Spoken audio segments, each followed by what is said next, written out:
बिस्मिल्लाहिर्रहमानिर्रहीम। अस्सलाम वालेकुम दोस्तों, मैं हूं साकिब खान और आप देख रहे हो SETECH। दोस्तों, आज की वीडियो में हम आपको बताएंगे कि आप सोलर इन्वर्टर के लिए इंडक्टर कॉइल किस तरह बना सकते हो। ठीक है, ताकि आपका इन्वर्टर जो है वो बिल्कुल साफ बिजली आउटपुट में दे और आपकी अप्लायंस इसको भी ख़राब ना करे और ये बार बार शॉर्ट सर्किट का जो है वो फॉल्ट भी ना दे।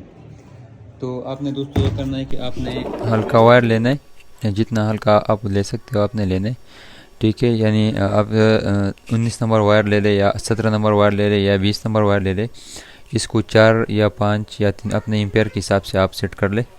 इससे बनेगा ये कि हल्के वायर को इकट्ठा करने से आपका इंडक्टर बहुत स्ट्रांग बनता है। ठीक है, तो आपने हल्के वायर को लेना है, उससे इंडक्टर अपने बनाना है तो वो इंतहाई अच्छा होगा, आपका इंडक्टर बहुत बेहतरीन बनेगा। फिर जी दोस्तों, तो आपने इस तरह टर्न्स देना है। ठीक है,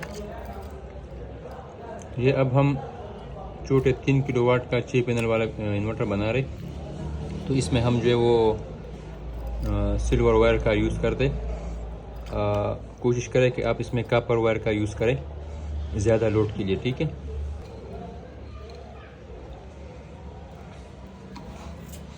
ऐसा कॉइल आपने बनाना है, फिर आपने इस तरह इसको घुमाना है इंडक्टर के अंदर।